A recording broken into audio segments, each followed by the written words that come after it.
Hello, hello. We are live. Welcome to the live webinar. Looks like we are live on LinkedIn, YouTube, and various other places. So this is wonderful. So topic for today is the role of startup community for early stage startups, and we have none other than our esteemed guest, Aviel Ginsberg, who has started a new journey with Seattle Foundations, and we're going to be Peter and I are going to chew his head off today with a lot of questions. We call ourselves as hosts or moderators, but we may not moderate as much. We're going to eat his head. So, Aviel, welcome. Welcome to the webinar. Could you Yeah, tell us a little bit about happy to yourself? be here. Sure. So I am a software engineer turned startup founder turned venture capitalist. But as a venture capitalist, I've always been a super community oriented, early stage focused investor. So throughout my day job is my fund Founders Co-op, which is a $50 million seed and pre-seed fund based in the Seattle area. But in the past, I've run Techstars, both Techstars Seattle as well as Amazon's Techstars program. And now what I'm building with Foundations is a community. I'll tell a lot more. I'll give you the proper spiel. So I guess what I'm trying to get at there is I've always been very community oriented in my career. Even when I was building my company, I was the person who was always willing to take a coffee to someone, always willing to show up at an event, always want to connect people, because I think the thing that has been throughout my career is I've recognized that serendipity is sort of the most important thing. You can be very opinionated and I want to do this, so I get to the next stage. I want to do this and get to the next stage. And that's not how life works out for me. I started working as a software engineer. Investors met me because of the work that I was doing there and said, hey, if you start a company, you should totally take money from us. And that leads to this and that leads to this. And so I like saying I'm an engineer turned founder turned VC. And none of that was on purpose. That was all just me meeting people and having conversations, and another door opened and I walked through, and here I am today. Yeah, you use the word serendipity, and maybe to the listeners or people who are watching us on live.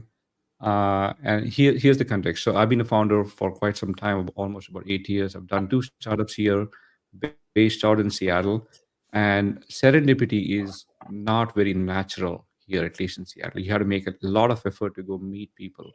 But unlike the Bay Area, where there are a lot of events are happening, there's this meetups between investors, community builders, startup founders, CEOs, engineers, potential customers, a lot of large enterprises. They're all generally hanging out at various places every single day.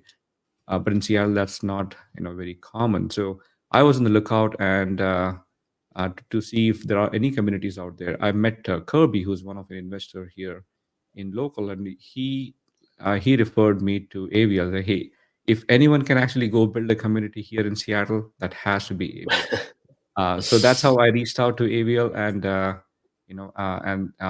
I'm super excited that once this Techstars bubble burst in Seattle, maybe Avial, you should talk a little more about that. Yeah, I and I was think we excited can. to see this GeekWire note, and that's how I followed you. Yeah, absolutely. So we can take a step back. I mean, I love the point that you make about Seattle and the Bay Area being very different places, and there's a variety of reasons for that. But I think ultimately, let's say I'm a 20 something. I know I want to work in tech. I know I want to be an entrepreneur. Where do I go? I don't say, hey, I'm going to go to Seattle. I say, I'm going to go to San Francisco. I'm going to go to Los Angeles. I'm going to go to New York. I'm going to go to one of those, vibrant cities. So whether I want to do something in finance or entertainment or tech, that's sort of where you pick. How do you end up in Seattle? You end up in Seattle because you're like, I love technology. I love building. We are fundamentally a company town. A lot of the talent that has moved here and been transplanted here is people who have come to work at Amazon, Microsoft. And that doesn't mean that that's not a great thing to do. I mean, there are folks who are like, why would I not want to do this? I want to work on a service that hundreds of millions of people use. I want to have this big influence. And so for them, that is where they want to go.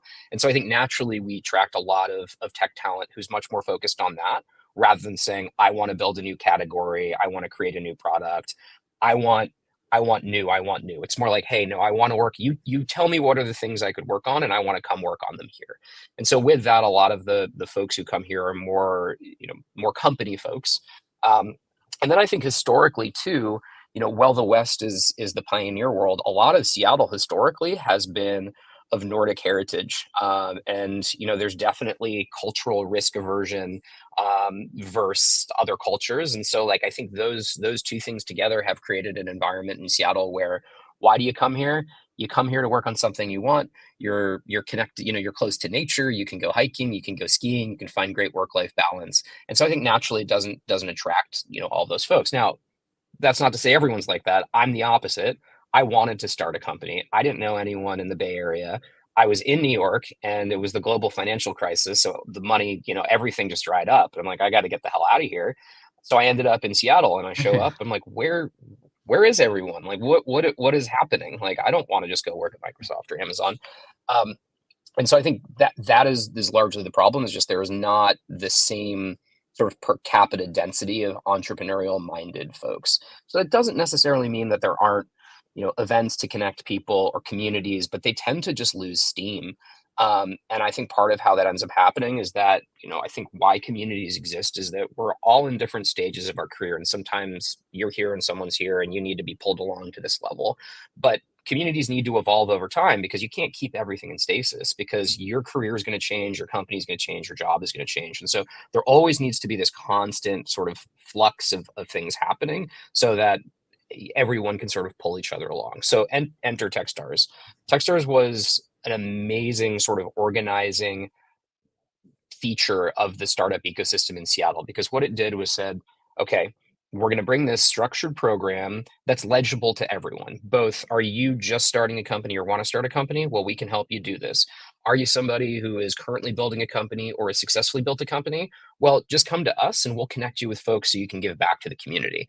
And so it was this sort of great way to connect those two different sides of the ecosystem. And that was sort of the initial value um, that Techstars served. And it served that really, really well in the early years of it running here. But to the point I was just trying to make a second ago, things sort of change and evolve over time. And as Techstars grew, a lot of those early mentors were like, well, I'm not interested in doing this anymore. A lot of the founders who were coming in weren't necessarily from Seattle or had a different demographic. And sort of the community just sort of lost steam rather. And I think what is yeah, serendipity is not natural, but what is actually a great thing of Techstars leaving is, like, I love when things stop, when things change, because it opens up a new opportunity for something else to replace it. So when we talk about serendipity, I tend to think about, like, a community like Seattle needs just more people putting energy into meetups, into groups, into starting companies, and not necessarily trying to be completely I would say dogmatic about, here's how this is supposed to look, here's what this is supposed to be, but instead just sort of put things in the world, meet people, and that sort of helps everyone. So I'm totally rambling at this point. So I'll let you bring me back onto the right track. I think you're muted. Sorry, looks like I was muted here. Thank you. So, Avia, maybe could you share a little bit about? I know you explained, why Techstars was here, but what happened to Mhm. Techstars? Why did they go away from here? I mean, why was that vacuum created? Is it anything to do with COVID? Is it anything to do with the community here? The people here were very different than what Techstars wanted. So maybe could you share as much as possible? I'm Yeah, sure there would be some policy there's yeah, specific there's and sort of there's two lines of this, so I'll answer it in two different ways. I would say, um, when Techstars was initially created in Seattle, it was funded by the local community. So the money to actually run the program was from the mentors, from the local VC funds. And in a pre-COVID world, also everything's in person. And so to be in a place for 3 months, it's hard to sort of transplant. So a lot of the folks who were doing the Techstars program were also local. So it was an amazing way for capital and talent to pull together to invest in the next Mhm. generation. And that's what the early, several years of Techstars, was. And it created a great flywheel, because you would have those folks would give back and invest in the next generation. Then these Yeah. folks would build companies and they would become the mentor. And it would look like that. But Techstars grew really, really rapidly and changed up the economics. So they changed it so that instead of the community being able to actually invest in the companies, Techstars Central was doing it themselves. They started changing up the rules that instead of the selection committee being the local community, that the selection Mhm. committee was Central Techstars itself. And so what started happening was that between the Seattle program, and at one point I think there were like 50 plus Techstars programs running, it became really unclear of who is the customer, what is this for? The community members are saying, why am I mentoring and giving my time to these companies that not only am I not an investor in, they're not even Seattle based. A Hmm. lot of times people, I love, and Techstars has this value which I love, which is give first. So the idea is like, I'm going to mentor, I'm going to give you my energy, my thoughts, and I'm going to do that without expecting anything in return. Like I don't need skin in the game. But at the end of the day, you want to be able to get some value from the exhaust of your energy. So if I'm going to help a company, I don't need to get anything directly, but I want to know that it's going to help people that I care about.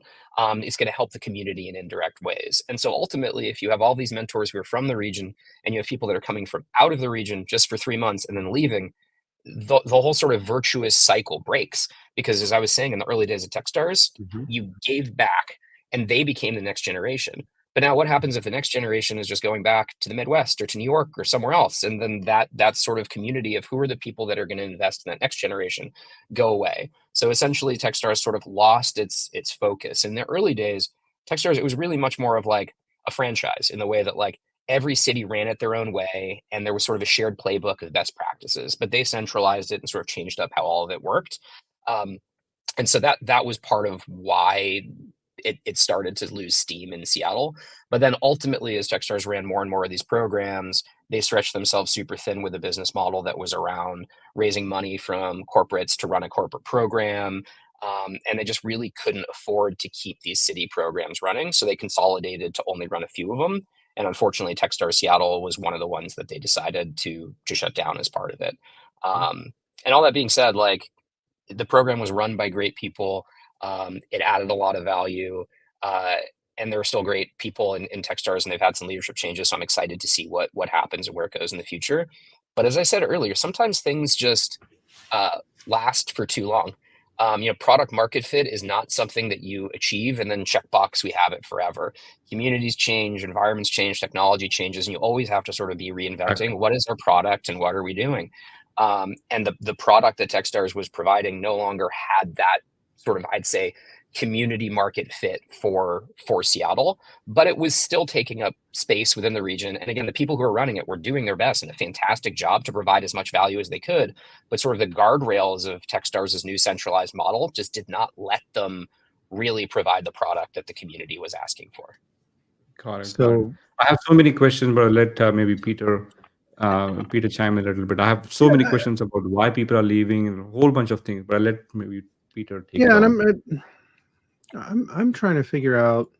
So community's huge. Number one, you're a developer that got into community and got into entrepreneurship, and everybody's going to make the joke that developers don't talk to people and they squirrel away. And But I that's did what they develop. need to. That's what you learn is like get off your computer, talk to other people. You never know what you're going to learn and where it's going to go. So yeah. No, exactly, exactly. An old mantra I picked up 20 years ago was never refuse an invitation, and that took me from being a developer into a path I wouldn't recommend for anybody else, but I'm not changing it for me. But yeah, certain type of strength. Anyway, you're talking about community, and you're talking about standing up these communities, and it seems like the success comes from grassroots and a little bit experience and a lot of determination in helping others and contributing what you have that might be different, even if it's not necessary, even if you're not better off than someone else, just for enrichment. Mhm. And that there's almost a critical failure point based on size. So as someone Mhm. from the Midwest, where we got a new beverage called a martini. They finally made it here. We're wouldn't even say we're slow adopters. We're non-adopters. It takes the homogenized fast food method to spread across the country and to have that kind of impact. But also, when you look at anywhere, and it's a grassroots movement, it's people that already know each other, or it's people that have a certain kind of in or an ability to buy access. It's just strange to me to hear that there's like democratized platforms that can be built from those points of origin, and that's what I'm trying to gather. It's like what does a Well, good community look like, and who's building it? yeah. So I would say like number one, I think there's a point in everything you just said there, which is like, can community be scalable? And I think the answer is that no, it can't. But I think you can sort of scale the best practices and then allow people in individual communities and nodes to make the product fit for them.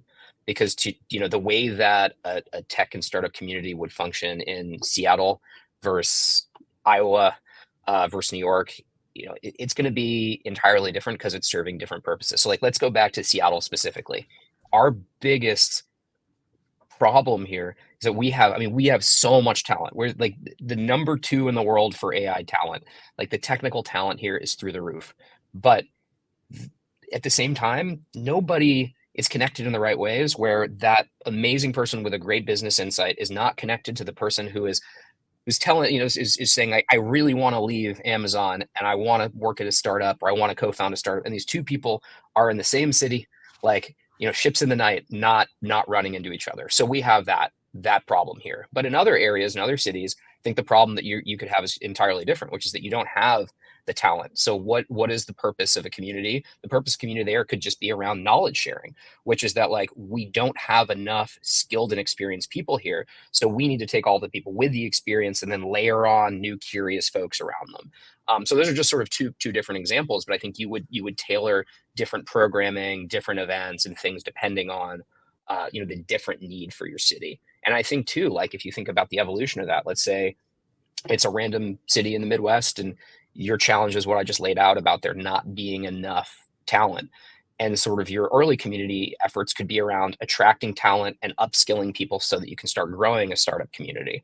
But then the events, programs, other stuff that you have, maybe those should get blown up and go away, because now you have a new challenge where now that you have a lot more people who are able to do this, maybe your biggest challenge is like, wow, now we have a lot of people who want to build companies, but our challenge is we don't have enough people who want to invest in entrepreneurs and early startups. So how do we create new communities and events around attracting those individuals? And so, like, I think that is very much always a thing on my mind, which is like, you have to work backwards from what does the community need, and then you can take best practices from what you see people doing in other areas to try to build that and evolve your community. Right. I want to kick one misnomer to the side. All regions, all cities have talent. It's about building the culture and being a tastemaker and showing the possibility, I think, is the big difference, getting people to take the leap. And you're right. Seattle's huge on AI. We're bio and life sciences here in St. Louis. We're one of the leaders in the country. I joke about how backwards we are, and we are in some ways, but in most ways not. It's interesting because you're talking about this evolution and changing the product market fit and changing. Usually when you're changing your product market fit, you're also changing your ICP.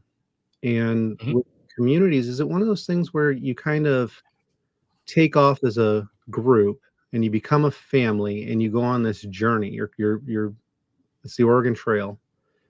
Do you ever abandon your roots? Like, is it possible to do it? Like, how does it evolve? How does it continue to grow? Do you So reach a critical mass? Is it a refresh? Like, how does that work? Well, I think there are many ways that it happens. I mean, I was having this conversation with the leadership team of Foundations the other day, of that, we have the belief that building a strong community is about identifying and empowering culture carriers. So the folks who are sort of going to remain the heart of the community, full well knowing that there's going to be other individuals who are coming in and out at different times. They may be very involved. They may give a lot during this period of time, but then they may just be not involved at all. Like, our lives all have different rhythms to them, and you can't expect that everybody's rhythm is always going to be aligned and always in the same place. So take one step back. So when I look at Seattle, and I'll talk about like the thesis for Foundations. So Foundations is a invite only community of tech founders and operators in the Seattle area with a physical space. And so what we're working back from is what we believe is needed in Seattle and missing, and will lead us to a great, startup flywheel, is we need people in all different stages of their entrepreneurial journey to be spending time with each other. And in a way that is not sort of transactional or purposeful. We need folks who have just quit Amazon or Microsoft, who are just got back from Y Combinator, or who just raised a couple $1 million but really don't have product market fit. We need those people. We need the people who are currently operating and building businesses. And we need the people who are exited, been successful before, maybe you're looking to give back. And we need excuses to get them all together in the same place.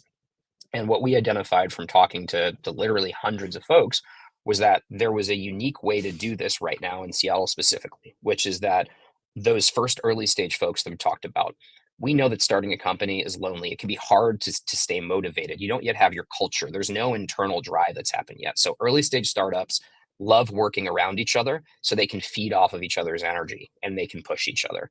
And right now, uniquely, in a post-COVID environment, there's lots of operators of, Series A, Series B, Series C companies who don't have offices. And what they're looking for is a place that they can use as a third space. There's even some folks who now have offices, but they're like, sometimes I want to be working away from the rest of the company, but I still want to be around other people. I still want to have, that sort of communal energy where I can step away from my company and be part of it. And then additionally, there's now a lot of folks who are, retired or looking to invest and saying like, hey, how do I plug into the community now that Techstar's gone? I don't know where to go. So what we identified was that we could create a community and invite people in with slightly different rhythms and rules from all of those different stages and get them to spend time in a space together. And they might be there for really different reasons. People could be, this is my office, I'm here every day. For other folks, it's, I live over on the east side and I have meetings in Seattle, every couple weeks, and I need a place to be my home base during it. For other folks, I mean, it really can be as simple as like, um, I'm retired, but you know what? Like, I have friends who are still actively working. A lot of times they come to Seattle and they're like, "Hey, where can I work out of? Like, where can I take my meetings?" And I want a place that I can host them. And like all of those different rhythms are are different for each of those different people. But if we get everyone into the same physical space, magic starts to happen. And look, we haven't even launched the space yet. We launched at the end of the month, but we started slowly inviting people into the community to be members, and we're already seeing like really amazing things happen in terms of like how did we not know each other? We've in fact like two folks found co-founders already, and I mean it's just like it's awesome to watch all this unfold. Is Yeah, I I'm trying to do a math. I'm just trying to define this in my own head. And by the way, I'm Mhm. happy that AVL you invited me for that community. But here's a question to you. So I was listening to what you were saying to Peter.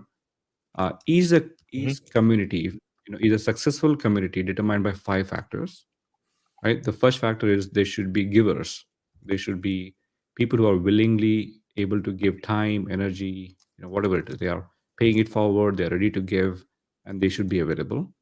The second is the people who are able to accept, or the takers, right? And Mhm. that could be early stage founders, whoever is able to accept that mentorship, accept that advice, and actually be able to go implement. Mhm. You also mentioned about investors. There needs to be someone who is sponsoring, some of this give and take part of it. There has to be some connectors. You mentioned about someone like AVL is needed. Something like co-working space is needed. Something like a meeting space is needed. Which can help that serendipitous connections to happen. I'm guessing the last one that you mentioned is about the observers, people who come and watch.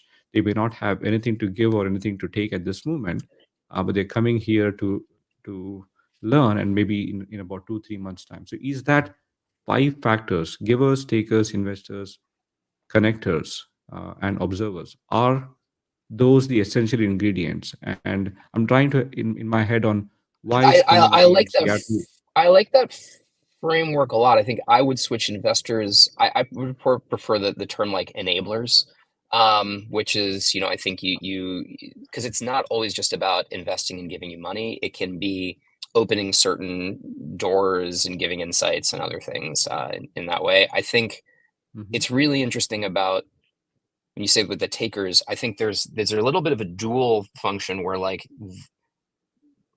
the early stage companies that are seeking mentorship, they also peer mentor each other and they give each other energy. And so like I don't think Yeah. there's really any in a good community, there's no pure taker. And I think that actually becomes a problem is if you have someone that's only draining energy out of the community, you don't have a flywheel because you need an infinite Yeah. energy Yeah. machine, which is that as more energy comes in, more comes around. And then I'd say in that framework too, I struggle a bit with observers because I actually believe that observers can kill communities depending on what the structure is because they can be Mm. more, Great. tourists, they can be drains on the community because I think people want to when they engage, they want to leave a physical experience Enrich. feeling more energized than before they arrived. And Yeah. people who are coming in with nothing really to offer, um, can make you feel drained. And so we had a group that I helped found in Seattle called Venture Out, which was designed to help folks make the transition from working at Microsoft and Amazon to become first-time founders. And Yeah. what we saw was there were so many people who would sign up to say, like, I want to engage in this community. I'm definitely going to quit and start a company. I'm definitely going to do that. But they kept coming to the meetups. They kept doing that, but they never left their cozy job and started something. And they became drains on the community because they were tourists who were coming in, who were getting their dopamine hit of being entrepreneurial in that from those events. And then the next thing we know, the majority of events is just those people, and everybody Yeah. else is now left. And you're like, what the hell just happened?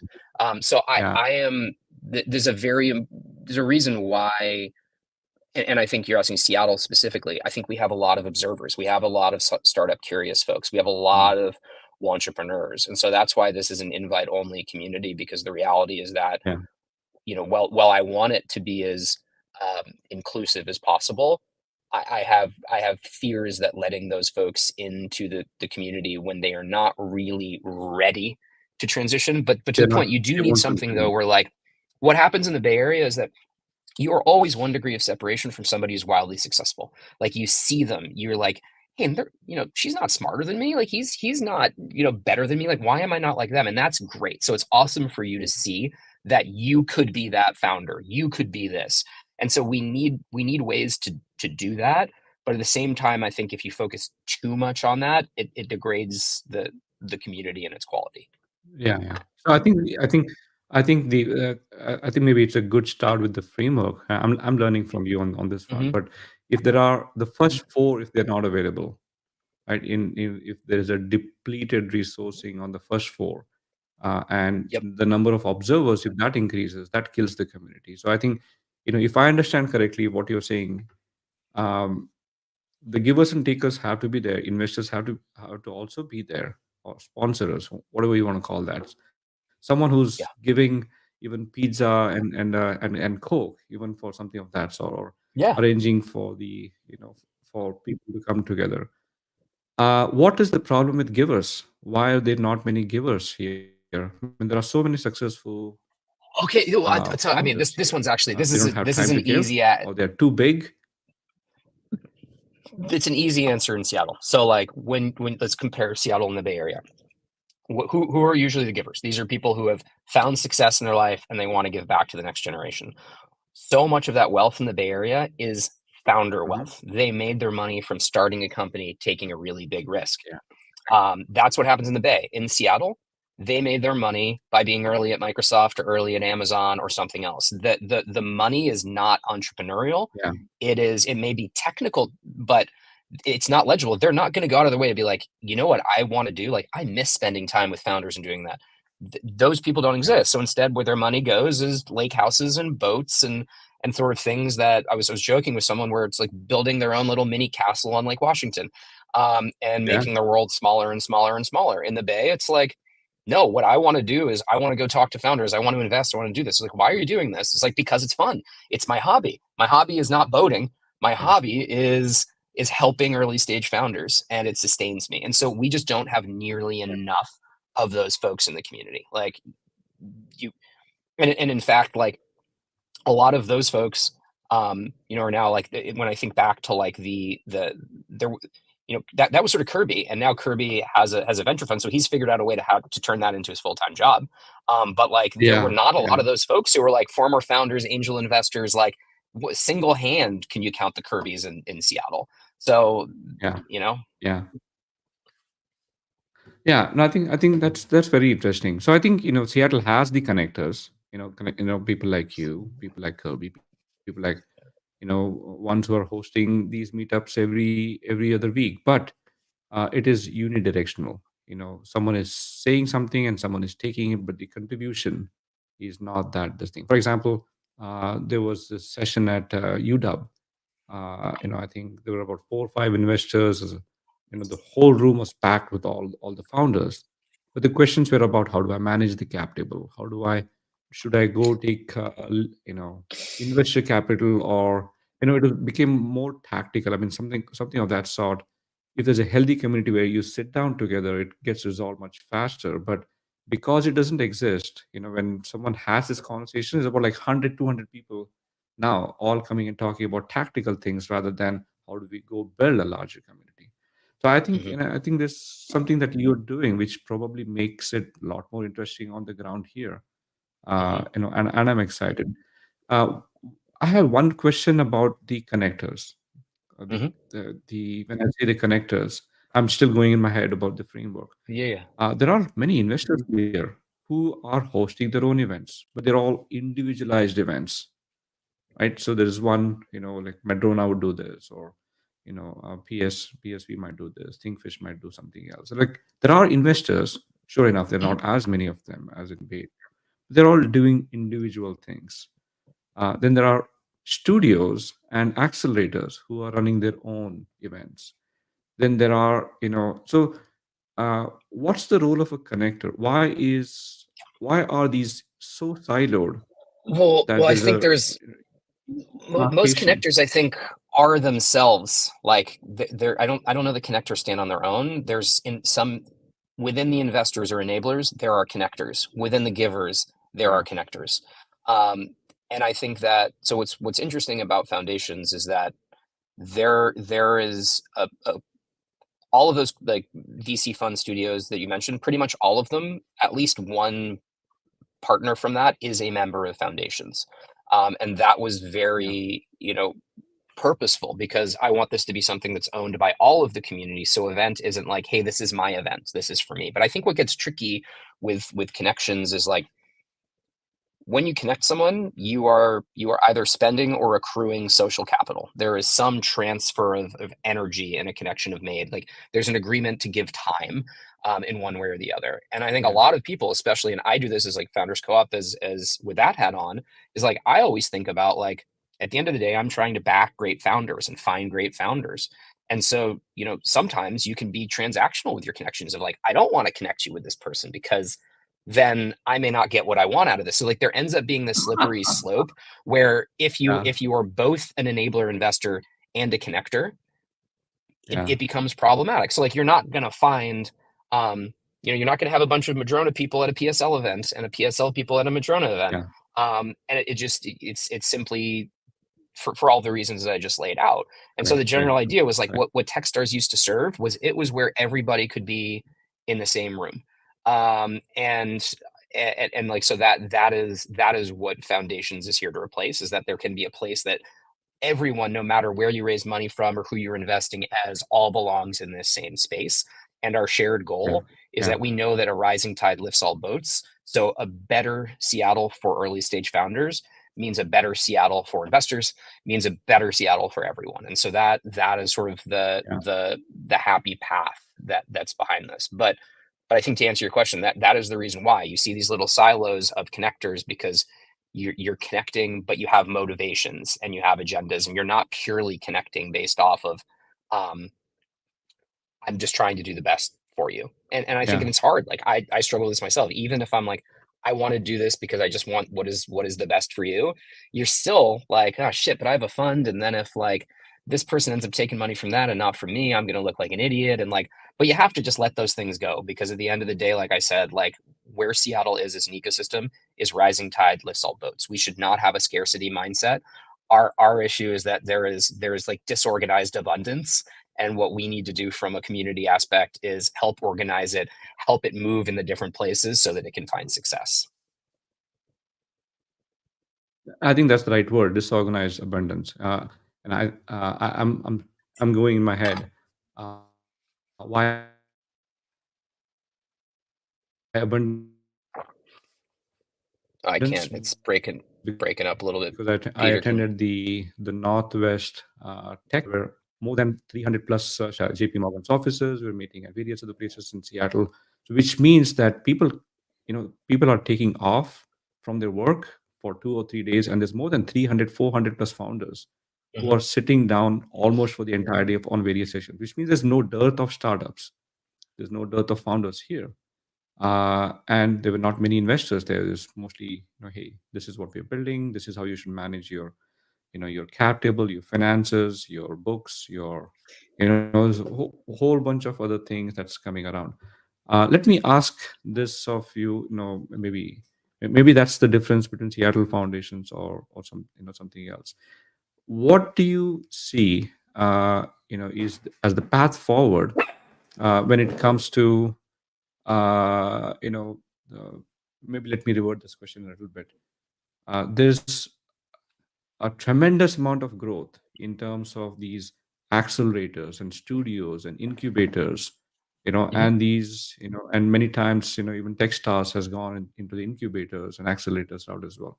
Could you maybe explain this a little bit about what are these, how are they different from each other?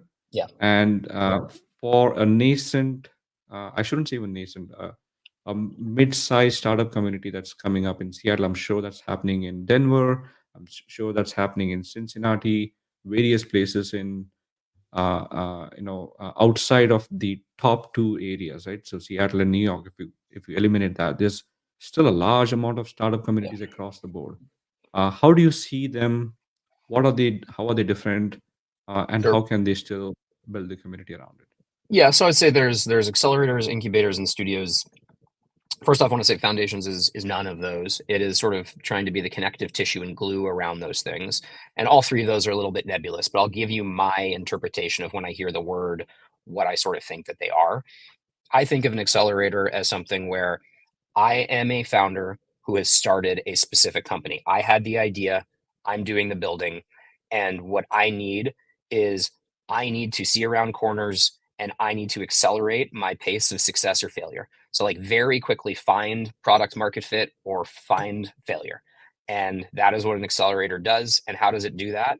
You come in, you get a mixture of best practices, mentorship, and guidance, but most importantly, you get connections. Your network is rapidly expanded, so you can very quickly get to the right people, whether they be advisors, customers, mentors, to help you figure out, are you on the right path or the wrong path? Because time is an entrepreneur's most valuable resource. And I think that'll be a trend across all three of these. All three of these are designed to be things to save time. So that's what an accelerator is. What I would call an incubator um, is something where you've got a little bit of an idea, it's not quite there, you need thought leadership and partnership, and you're really trying to figure out what could this thing be. So it's not yet a company, it's not yet an idea, it's just like a seedling. And I think incubators can be the most sort of amorphous, because sometimes a venture firm can incubate someone, and then is that an incubator or not? Sometimes it can really just be like light mentorship, but the general idea is, I think of incubator as like, we don't know anything. Like, we really are like, this is the earliest stage and we want to test some ideas. And then a studio is like a group of high functioning builders, a lot of people who have been there or done that, who are coming up with ideas and pairing those ideas with other entrepreneurs and helping them sort of skip the first steps of building and customer development.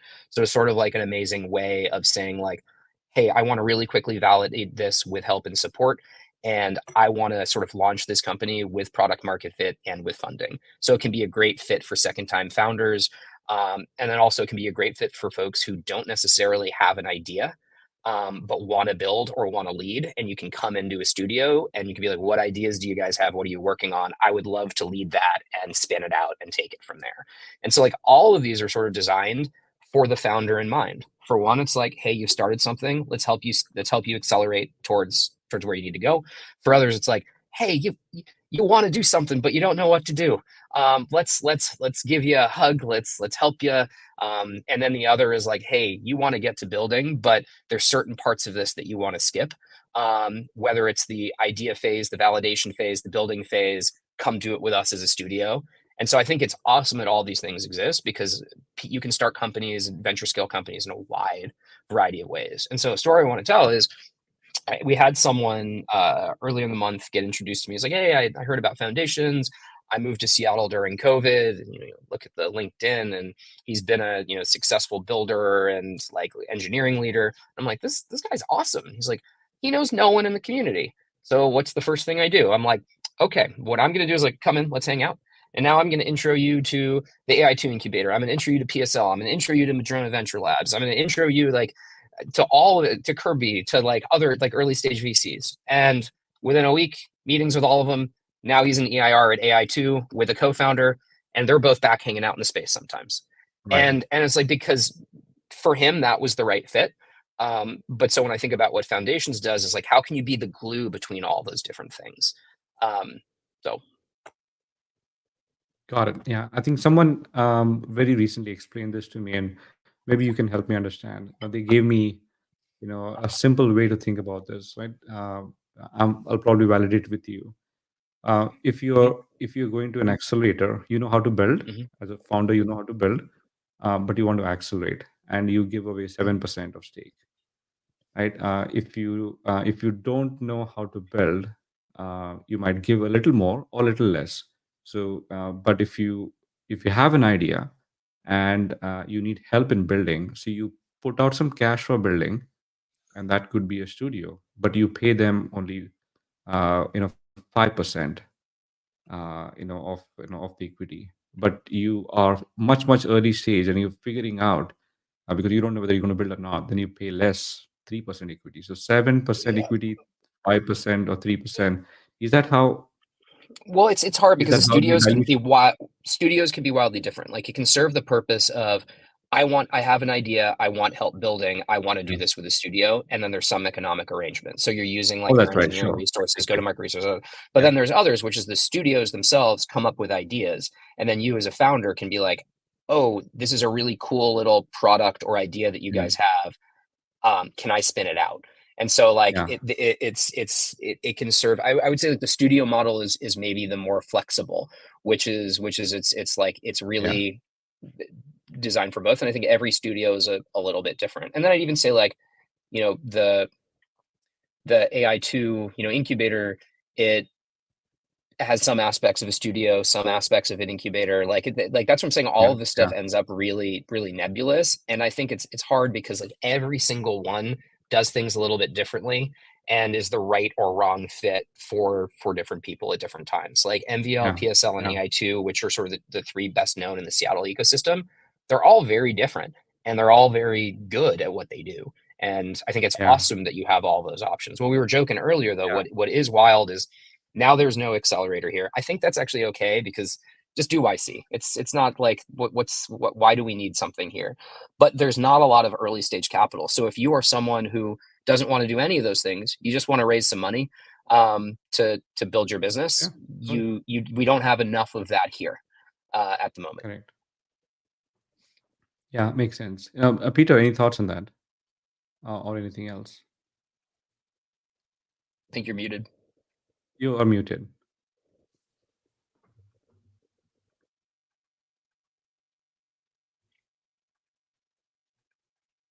Hello there. I don't know why. Can you speak? You try. Right now, let's try it now. There we There you go. go. That There you works. go. Okay. I have no idea. Sometimes StreamYard just decides it wants to drop audio. But no, I'm a sponge for once. I don't have a lot to I just want to absorb it. And entrepreneur in residence, is that somewhat of a studio thing? I love that So term. yeah, That's a so job I'd love to have. I mean, it's wild. So like we have that's so loaded. So first off, at Foundations, it's a member community, and so for members, you use this as your third space. So it shouldn't be your full-time office. But then we have Founders in Residence, which is for 6 months. You can use the space as your full-time office space, and we have some, community events and other stuff that are just perfectly tailored for you. So we're using the term Founder in Residence. Then there's Entrepreneur in Residence. Sometimes an Entrepreneur in Residence is someone at a VC fund who is not quite ready to found a company and is currently helping them evaluate. Maybe he's going to join as a CEO of someone they invest or is going to invest in, or is going to start his or her own company that then the venture fund's going to invest in. Then there's studios who have entrepreneurs in residence, and those are basically like founding CEOs in waiting who are working on a bunch of different ideas at once and trying to see which is the one that they're going to latch onto and spin out of the studio. Incubators have entrepreneurs in residence to sort of do the same thing as studio. Like I think at the end of the day, really what it usually means is like I don't want to have and sometimes it can come with like a stipend. It usually does, where it's like I don't want to have a full-time job, but I'm not quite ready to found or start the company. So I'm in this like in between phase, and you become an entrepreneur in residence, and it can look like a wide variety of different things. But it does get really nebulous because like entrepreneurs in residence at VC funds sometimes become venture capitalists instead of founders. So it Yeah. gets a little confusing. Um, It's interesting. Yeah. So So go ahead. Go ahead, Guru Peter. Guru Rush had made a comment a while back about the there's a tactical nature that some of these spin into versus organic build. And it sounds like there's a membership cost depending on the organization, or a tenancy required, or even giving up stakes in an organization. How does that, when there's a governing body that has that's pulling skin into the game, yeah. like, who is this a fit for? What is the drive? What is the driver? How does somebody make the right bet on what organization to align with, and forfeit what they're going to forfeit, and get what they want? I'd hate to be 6 months in and then have everything Man, change because I was the minority. this happens all the time, and I think that is the really hard part, which is that you just don't know. Because look, when in building an early stage startup, the vast majority of what's going to make you successful or make you fail is unknowable and out of your control. And so what you really want to do is you sort of do your best to pick what makes sense at the moment. But you are right, every one of these entities has its own separate business model, and therefore has a product and service of it, which is like, how do we make money? We either make money by taking equity in the company, by having, preferred access rights to invest in the companies, by monetizing by you're paying us for access to our space or to our community. And I think this is what's always hard. And so for foundations, we raise money from just folks around the community, so that we do not have to come up with a business model for 2 years of operations, because what we're trying to do is find what's the right product for the community. And the second we lock on a business model, which is we charge you for desk space, we charge you membership dues, we forced you to take an investment from us, we take equity in your company, suddenly the product and the whole community and everything becomes in service of that business model. So ultimately, if we go back to Techstars initial business model was, we take initially it was just 6% equity in all these companies. And the challenge they then ran into with that business model was like, hey, cash flow is hard here, because you don't see the money. You're investing at the earliest stage, so you don't see anything for 12 years. We need to find other ways to make money. How do we do it? Oh, well, we'll start charging corporates money to run these accelerators for them. So we still get our equity in the companies, but we also get operational cash to keep scaling and doing it. It's like, okay, well, then what's the really big business here? Well, then the really big business is like, let's run as many of these as possible and get as much equity in as many companies as possible. And then we've basically indexed all early stage startups. But then, so that becomes the business model you're in service of. But then the flip side is like, well, now this isn't as exclusive anymore. So if it's not as exclusive anymore, the highest quality folks aren't as attracted to it anymore. Because if rather than it being like, I'm one of the 30 companies that is a Techstars graduate, I'm one of 300 companies or 3,000 companies, that means a lot less. And then you're like, well, that's not worth 6% anymore. That's only worth 1%. And then you're like, well, shit, well, we can't start doing 1% because then the business model breaks. So like, I mean, it's the same in these like models as it is with businesses. Is like, if you overfit to your business model, if you don't evolve it and change it, like, you disrupt yourself. And so like, I think, why did the studio model come up is because I think the accelerator model sort of blew itself up in some ways, and that opened up the opportunity for the studio model. And then what's been really cool is watching people iterate on the studio model rather than locking it in, like the accelerator model, where, like, I know MVL has iterated a lot on what they've done. PSL has done that as well. AI2 is now doing that. And so I think it all has to be sort of living and like, we're figuring out what's the right business. We're willing to change our business model in service of the product rather than locking that business model in. But I get to your point. It's challenging as a founder where you're like, I'm going to start having all these conversations and I don't understand the trade. I don't understand what I'm paying for.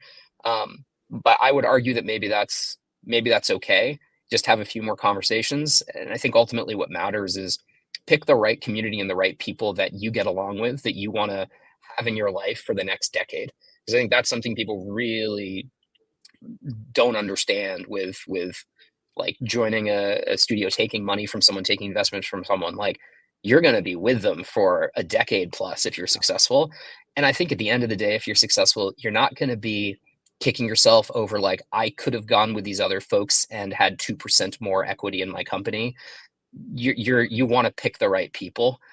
for you, not optimize for those things around the edges. Right. All paths don't have the same ending. So yeah, I totally get that. And entrepreneurship's weird. It's a terminal disease, and I guess if you get a group that's going to form the same trauma bond that you have, that's going to be a You solid nailed deal. it. So, I mean, you were talking about the founders in residence, and I just keep thinking of squatters, which cracks me up. But what is appealing to you then? So let's say somebody wants to join an organization. You said you're invite only. What makes somebody invitable? So this is something that we are actively trying to figure out. So I'll tell you what our plan is. So we have there's 4 of us, me and 3 early stage founders who previously ran a meetup group called Cloud Zero here in Seattle, and then I formed a board that consists of another investor, a very successful operator and angel investor, and then 2 other successful entrepreneurs, serial entrepreneurs, and what we're doing is we're using our own network and the people that we think should be part of this as the folks like talk to us, and then we all get together as a brain trust, and we're going to slowly add people into the community. But what we're trying to figure out is what are the characteristics of the folks that we want to be part of this community. So we're working on like, what are sort of our core values that we want to work back from? What are the traits of the people that we think would be the most sort of successful and valuable members of the community? But we're not trying to come up with that first. What we're instead saying is, who are a lot of the best people that we know who are willing to engage with us and put their energy into this. We're inviting them in, and we're observing, and then we're going to codify that and turn that into something that'll help people self-select in or out, and will help us select. But we're doing it organically. Yeah, maybe if I can add a little bit to what Peter's asking. So, flipped a little differently, what are the needs? What are the needs of an? I'll speak from an entrepreneur or founder standpoint. I think there are 3 high-level needs. The first high-level need is figuring out, should I or should I not do something, right? Which is, or why should I do something, or are there any alternatives? Founders would need, to brainstorm, that kind of a strategy with mentors, with various advisors, and all of that. Then the second rung below that is, I don't know this. Who can help me? Right? Who can help me file a patent? Who can help me, get a SOC 2 compliance? Who can help me get, all of them are, how can I do that? If I don't have that capability within me, who from the community can help me do that? And I think the third part is, let's do it, right? Let's go build it. Let's go do it. Like, who do I hire? Where do I find the right people? Like, for example, I wasn't aware that there are so many interns that's available from UW that you can tap into. I wasn't aware that there are so many other people who want to work in startups, but are not available on LinkedIn. If you don't know how to go find them, right? So, like, hiring, essentially, it's all about building. I want to go build it. I want to go build a team. I want to go build this thing. Where do I go find these people? So I think there are these 3 levels: the why part of it, who can help, and let's do it, right? Yeah. So all these 3, if I'm just quantifying in my head, the most difficult part is the first part, right? Why should I or should I not? You need mentors, mentors for that. Yeah. I think, Avi, what you're doing is a marvelous thing of bringing together these mentors on figuring out that why, right? And that's like, it's a push and pull. Conversations need to happen. It may not be as serendipitous as possible. It has to be a lot more organized. But the second 2 parts, like, hey, who can help me on SOC 2? Who can help me on patent? Who can help me on filing, or creating an incorporation? Who can help me in cap table? Who can help me run the funnel? All of these are small services that can be connected together. Yep. Most founders spend inordinate amount of time in figuring out who can help me do these things, right? I don't want to do all of these things myself. So I think, and the third part, of course, about the hiring, actually building it out, trying it out, take it to this thing. I think there's a fourth part, which I believe is where, is Bay Area, excels at this. You have a concept, you can actually go connect to potential prospects during these meetups, right? And they can be your potential customer, from 0 Yeah. to Well, 10, 0 and to a lot 50 of that can be customers. the value of like accelerators and Right. incubators. I was talking with a company yesterday who went through the Neo Accelerator, which is a Yeah. virtual accelerator, and all of their first customers are other people who are going through that accelerator with them, and that's a common pattern with Correct. YC, and it's awesome. Correct. And I know you know something about this. So. I know, I do. But I think so. Those are the four layers. And I think I'm guessing, as you go through this journey, Aviel, I would love to join you, of course, in person to figure this out. But I think there's a lot of people in the three buckets below that's available in Seattle. There's not many on the first bucket. Hey, I want to go run this idea by someone, right? Should I or should I not do it? What's the cost of picking this particular idea? And Yep. for that, we need startup founders. We need someone who's actually been there, done that, and essentially, it's a give and take of those ideas there. But I know we are out of time. If somebody else is still hanging out with us, send us a note.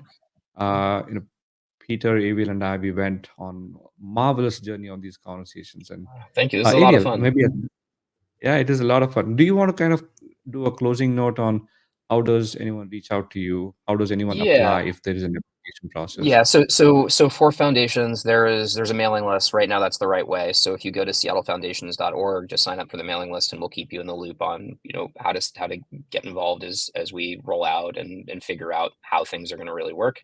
We're a startup ourselves, but for me, I'm my my first name on Twitter. I'm my first and last name on LinkedIn. I thought that's the right way to connect.